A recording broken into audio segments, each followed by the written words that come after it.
নমস্কার বন্ধুরা, আজকে তোমাদের জন্য একটি নতুন ভিডিও নিয়ে এসেছি যেখানে বাংলা আবাস যোজনা প্রকল্পের কিন্তু নতুন লিস্ট সেটা কিন্তু প্রতিটি জেলার ওয়েবসাইটে প্রকাশিত হয়ে গেছে, যার উপর আমি অলরেডি একটি ভিডিও বানিয়ে রেখেছি। সেটা তোমরা অবশ্যই চাইলে দেখে নিতে পারো, উপরের কার্ডে এবং নিচের ডেসক্রিপশন বক্সে দেওয়া থাকলো। আজকের এই ভিডিওতে আমি জানিয়ে দেবো যে তোমাদের কিন্তু কোন তারিখে টাকা দেওয়া হবে এই ডিসেম্বর মাসে। ফার্স্ট ফেজের টাকা সেটা কিন্তু এই তারিখ বলে দেওয়া হয়েছে এবং কত টাকা তোমরা পাবে এবং টোটাল কত টাকা তোমাদের দেওয়া হচ্ছে সমস্ত কিছু এই ভিডিওর মাধ্যমে তোমরা জানতে পারবে। এবং মুখ্যমন্ত্রী নিজে কি বলেছিলেন ডিসেম্বর মাসে যে তোমাদের আবাস প্লাসের টাকা দেওয়া হবে। আবাস এবং আবাস যোজনায় যারা যারা আবেদন করেছিলে তারা কিন্তু সবাই প্রথম ফেজের টাকা এই ডিসেম্বর মাসের মধ্যে পেয়ে যাবে। অনেক জেলায় সার্ভের কাজ কমপ্লিট হয়ে গেছে, কিছু জেলায় ভোটের জন্য যেগুলো পিছিয়ে গেছিলো সেগুলো কিন্তু এখন রানিং হয়েছে, রানিংভাবে তোমাদের সার্ভের কাজ চলছে, অনেকের বাড়ি বাড়ি গিয়েও হচ্ছে, সেগুলো তোমরা অবশ্যই জানো। এবং ডিসেম্বর মাসের কোন তারিখে তোমরা টাকা পাবে সেটা সরাসরি এই ভিডিওতে আমি জানিয়ে দিচ্ছি, তো ভিডিওটিকে অবশ্যই সম্পূর্ণ দেখার চেষ্টা করো। প্রথমে তোমরা দেখে নাও যে মুখ্যমন্ত্রী মমতা বন্দ্যোপাধ্যায় নিজের মুখে কি বলেছেন ডিসেম্বর মাসে কি তোমাদের টাকা দেওয়া হবে। বলেছিলাম ইলেকশনের সময় প্রথম ফেজে আমরা 11 লক্ষ বাড়ি দেব, ডিসেম্বর থেকে ফার্স্ট ফেজের টাকা দেব, আমরা করব, আমরা কথা দিলে কথা রাখি। দেখতেই পেলে যে মুখ্যমন্ত্রী মমতা বন্দ্যোপাধ্যায় নিজের মুখেই কিন্তু বলে দিয়েছে যে ডিসেম্বর মাসেই কিন্তু তোমরা প্রথম ফেজের টাকা পাবে এবং উনার কথা অনুযায়ী উনি কিন্তু ডিসেম্বর মাসের মধ্যেই তোমাদের প্রথম ফেজের যে 60,000 টাকা করে সেটা কিন্তু তিনি তোমাদের অ্যাকাউন্টে দিয়ে দেবে, যারা যারা বাংলার বাড়ি পাওয়ার যোগ্য। এবার তোমরা দেখে নাও যে তোমরা কবে থেকে টাকা পাবে এবং কোন তারিখে তোমাদের কত করে টাকা ঢুকবে। তো আমরা সরাসরি সেই নিউজে চলে এলাম। এখানে বলে দেওয়া হয়েছে বছর শেষ হওয়ার আগেই তোমাদের বাংলার বাড়ির টাকা দেবে রাজ্য সরকার। ঠিক আছে, বছর শেষ হওয়ার আগে তোমরা কিন্তু এই টাকাটি পাবে। রাজ্যের তরফ থেকে আগেই জানানো হয়েছিল যে ডিসেম্বর মাসের মধ্যেই কিন্তু আবাস যোজনার টাকা দেওয়া হবে, তা নিয়ে ইতিমধ্যে তোড়জোড়ের কাজ শুরু হয়ে গেছে।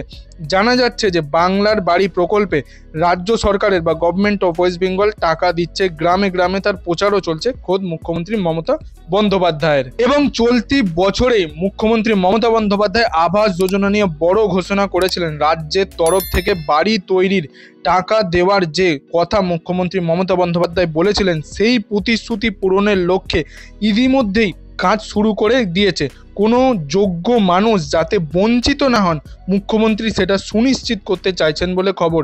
যারা সত্যিকারের টাকা পাওয়ার যোগ্য, যেসব মানুষের বাড়ি ঘর দুয়ার নেই, তারা যাতে অবশ্যই এই বাংলার বাড়ি পেতে পারে সেটা নিয়ে কিন্তু মুখ্যমন্ত্রী মমতা বন্দ্যোপাধ্যায় অবশ্যই সুনিশ্চিত করে বলে দিয়েছেন।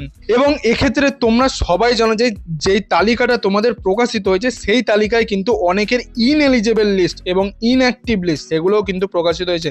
মানে কারা কারা ঘরের টাকা পাবে না, ইনএলিজেবল লিস্টে তোমাদের যেই নামগুলো প্রকাশিত হয়েছে সেগুলোও কিন্তু রিভেরিফিকেশন করানো হবে। এক্ষেত্রে কি বলে ধরেছে দেখে নাও। আবাস যোজনার প্রথম কিস্তির টাকা বিলি করার আগে একবার তালিকা খতিয়ে দেখার নির্দেশ দিয়েছেন মমতা বন্দ্যোপাধ্যায়। তালিকার যে নামগুলো বাদ পড়েছে সেগুলোকে রিচেক করতে বলেছেন বলে খবর।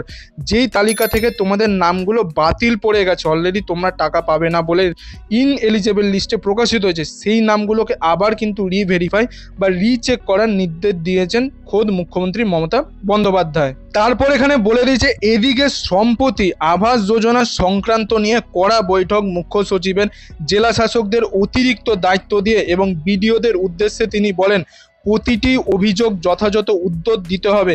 তোমাদের অবশ্যই বলেছিলাম যাদের যাদের কোনো অভিযোগ আছে বা যাদের তালিকায় নাম নেই তারা কিন্তু এসডিও বিডিও অফিসে গিয়ে ওখানে অভিযোগের একটি ফর্ম থাকবে বা অভিযোগের কোনো বক্স কিছু থাকবে, সেখানে গিয়ে তোমরা তোমাদের কিন্তু প্রপার লিখিতভাবে অভিযোগ জমা দিতে পারো যে আমাদের তালিকায় নাম নেই বা নাম ভুল এসেছে বা তোমাদের ব্যাঙ্ক অ্যাকাউন্টের number, account number, IFSC code কিছু ভুল এসেছে, সেই সংক্রান্ত কিন্তু তোমরা এসডিও বা বিডিও অফিসে সেই সমস্ত জেলা শাসকের অফিসে গিয়ে কিন্তু অভিযোগ জানাতে পারো, সেক্ষেত্রেই তিনি বলে দিয়েছিলেন। এবং মনে রাখতে হবে যে এই টাকা দিচ্ছে রাজ্য সরকার এবং কারোর নাম যাতে, উপভোক্তার নাম যাতে এই তালিকা থেকে বাদ না পড়ে সেই বিষয়েও কিন্তু জেলা শাসক বা বিডিও অফিসদের শোধ নিজেদের দেখতে হবে। এবং এদিকে আবাস যোজনায় কিন্তু রাজ্যের কয়েকটি জেলার কিছু কিছু ব্লকে 99% অবধি তালিকা থেকে বাদ পড়েছে বলে খবর। মানে অনেক জেলায় বা অনেক ব্লকে তোমরা দেখতে পাচ্ছ যে অনেক মানুষের নামই কিন্তু বাতিল পড়েছে, অনেকে ভুয়োভাবে অ্যাপ্লাই করেছিল, তো সেক্ষেত্রে প্রচুর মানুষের নাম বাতিল পড়ছে। যারা বাতিল পড়ছে তারা অবশ্যই অভিযোগ জানাতে পারো, সেগুলো রিভেরিফাই বা রিচেক করে রিসার্ভে করে তোমাদের করে নতুন করে আবার লিস্ট প্রকাশিত করানো হবে।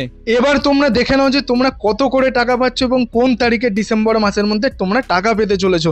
এই ডিসেম্বরের মধ্যেই তোমাদের টাকা দেওয়া শুরু করবে। 11 লক্ষ মানুষকে 1,20,000 টাকা করে দেবে রাজ্য সরকার। রাজ্যের কিন্তু 11 লক্ষ মানুষকে 1,20,000 টাকা করে দেবে।